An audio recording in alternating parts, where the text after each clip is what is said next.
What's going on, you guys? It's Cody. Welcome back to another video. We're going to be talking about the stimulus checks that are finally coming. This is not something we've talked about here on the channel before, but this is something that I've been kind of loosely tracking over the past little bit. And as it looked like we were getting a little bit closer, I started, tracking it a little bit more, trying to see what's going to happen. How is this going to affect real estate and how is this going to affect stocks? So now that we finally have some information about how this has been passed, we're going to jump into this. We're going to look at this article together and actually see what the news has to say about this and how this is going to affect us if we're looking at investing in the market or investing in real estate. If you are looking at investing in real estate or the stock market, this is going to be something that we need to know, because not only is the stimulus a big part of how the market's going to react, but we also have to look at interest rates. We also have to look at potential rebounds in different stocks. We also have to look at the potential new strain of the virus that they're seeing in the UK. And we need to look at how this winter is going to be affected with everything going on as well. So, are we going into a period where this is actually going to go away with the vaccine, or are we going into a period where it could potentially get worse? And how is the stimulus going to affect all of this as we come together with that? So with that being said, let's jump in here to my computer and take a look at this together. So it says that Congress reached a deal on a $900 billion coronavirus relief package, according to Senate Majority Leader Mitch McConnell and Minority Leader Chuck Schumer. All right, so let's just jump right down into here. Congress reached a deal on Sunday for a $900 billion coronavirus relief package, a long-delayed effort to boost the American healthcare system and economy that is buckling under the weight of the pandemic. This is something they did actually pass last night, and we are recording this here on midday on Monday.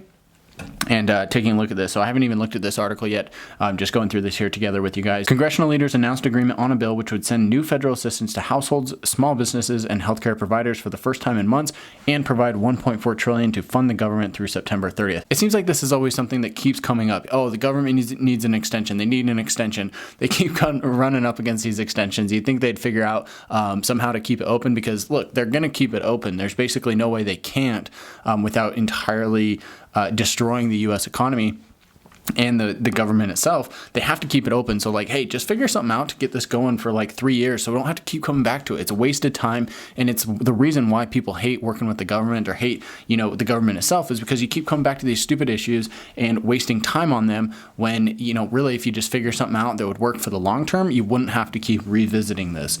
So this is coming back. Finally, we've got the stimulus relief bill. At long last, we had the bipartisan breakthrough that the country has needed. House Speaker Nancy Pelosi and Chuck Schumer called the plan a package that delivers urgently needed funds to save the lives and livelihoods of the American people as the virus accelerates. They called the plan inadequate and noted they would soon push for more relief spending after President-elect Joe Biden takes office on January 20th. Lawmakers plan to pass the relief and funding bill on Monday, which is today. To avoid the government shutdown on Monday, Congress approved a one-day spending measure to keep the lights on until 12 a.m. on Tuesday. President Trump signed that bill late Sunday, according to a tweet here. Like I said, a little bit silly that it kind of keeps coming back to that. The deal on one of the largest rescue bills in U.S. history follows months of sniping on Capitol Hill over how to best fight once-in-a-century crisis. Democrats moved quickly to pass trillions of dollars more in assistance only 2 months after Congress passed the more than $2 trillion CARES Act in March.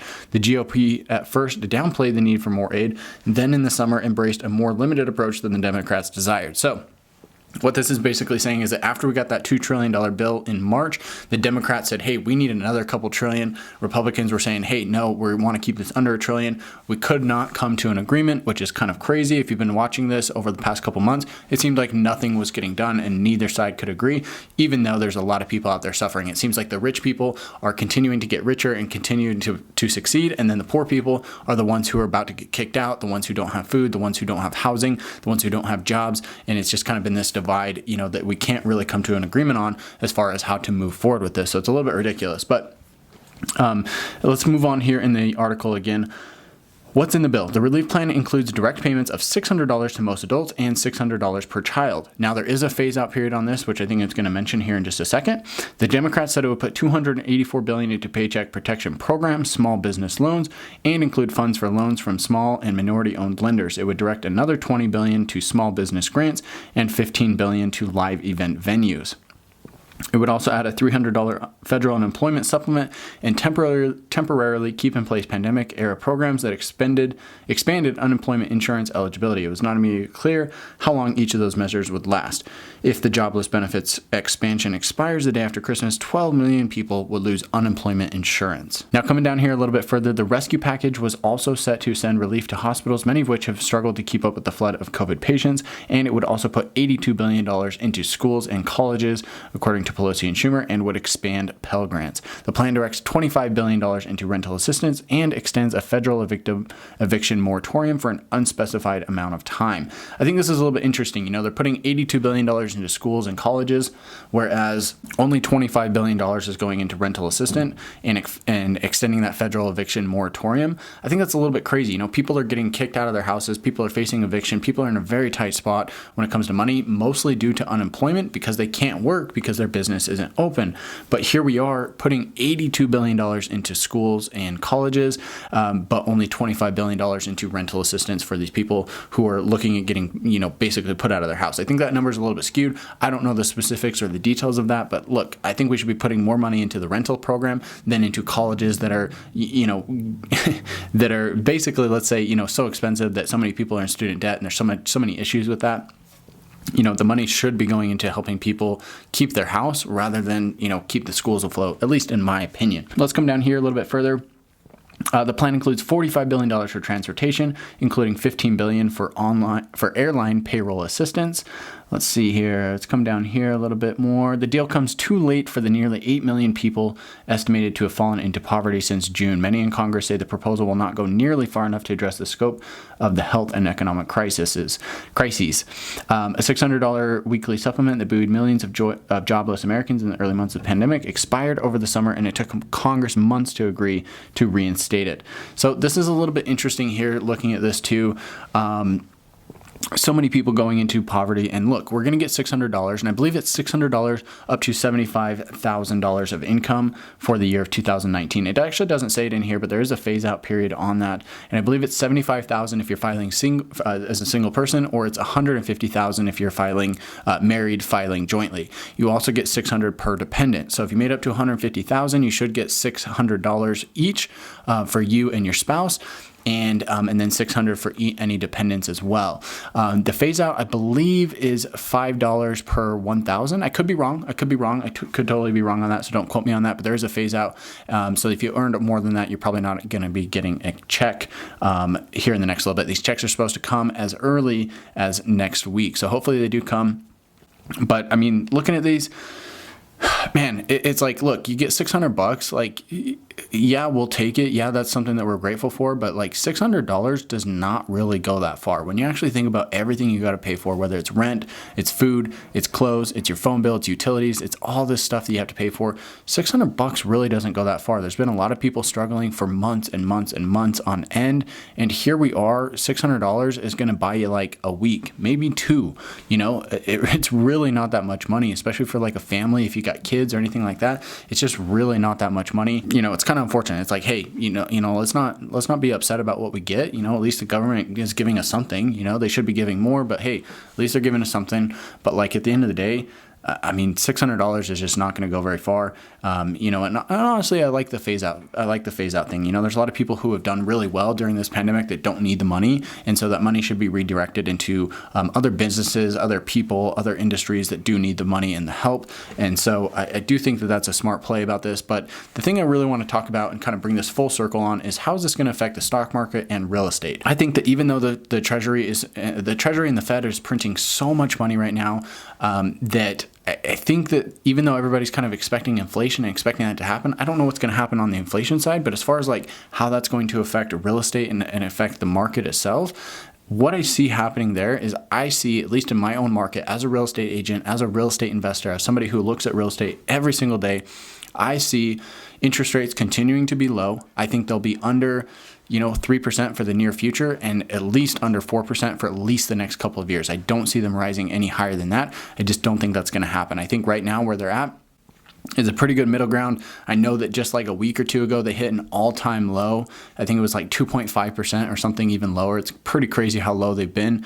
And I wouldn't be surprised to see them tick up a little bit, hover around that 3% mark, maybe 3.5%, but I do not see them getting close to 4 or even above 4 for at least a couple of years. When it comes to the real estate, I think that's going to continue to propel real estate prices even higher. The people who have money, who have jobs, are buying houses right now. I'm seeing that in my own market, and I'm seeing that continue to increase. And so with all these people coming in, buying homes, taking advantage of low interest rates, they're driving the prices up, and I do think that's going to continue to happen. Everybody keeps talking about this, hey, this real estate crash of 2021, stock market crash of 2021. I don't think it's going to happen unless you're in an area where people are getting out of, like Detroit, or you're in an area that is, unless you're in an area that's like super depressed, like Los Angeles, Detroit, New York, any of these areas where there's just like too many people and a lot of people are getting out of the city and wanting to leave those areas, yeah, they might suffer a crash. They might suffer some down prices for the near future. But other areas like where I'm at, Salt Lake City, Utah, Dallas, Austin, all these places in Florida, all these places in Arizona, Colorado. I mean, all of these areas are experiencing huge amounts of population growth from all of the people leaving those busier states. So those areas specifically, we're going to continue to see prices go up. We're going to continue to see that increase.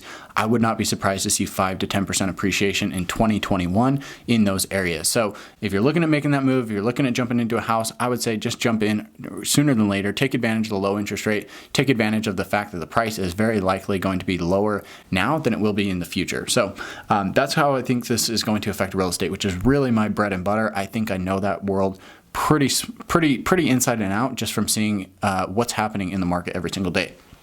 Now, on the other side of that, let's talk about stocks. How is this going to affect the stock market? Well, right now, the stock market has kind of been up and down based on this news itself. I mean, like, look at this. The S&P trading mostly flat, down just a hair, based on this news. This is from today. NASDAQ, same exact thing, down just a hair, and then kind of finally coming back up out of that.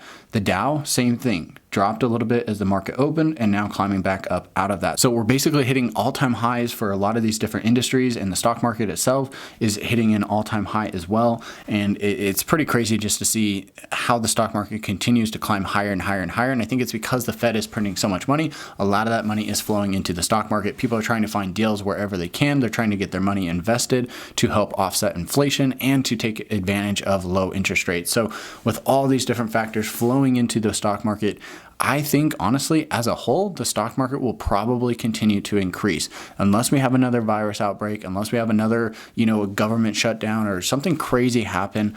I think that as long as the volatility and the fear, stays relatively low as a whole, I don't think the stock market's going to crash. I don't personally see a huge sell-off. I'm not a stock market expert, but that's just kind of what I'm looking at here. So anyways, guys, enough rambling from me. I hope you enjoyed this video. If you did, make sure to give me a thumbs up here on the video. Don't forget to subscribe to the channel, and also don't forget to check out my Patreon down in the description below. I just launched this Patreon. First members are going to get in for just $1 as a thank you to support me and my channel. So if you want to jump in over there, I'm going to be releasing new content, kind of stuff that's just one-off, stuff that's not really designed for YouTube, things from my brain, things from exclusive content that I'm going to release some of these videos early over there on the Patreon, and it's just a great way to kind of support me and my channel and the work that I'm putting out here on YouTube. So if you want to join that, go check out the Patreon. Link is down in the description. Don't forget to get your free stocks with Webull as well using the link down in the description. And with all of that being said, guys, thank you so much for watching. I'll catch you in the next one.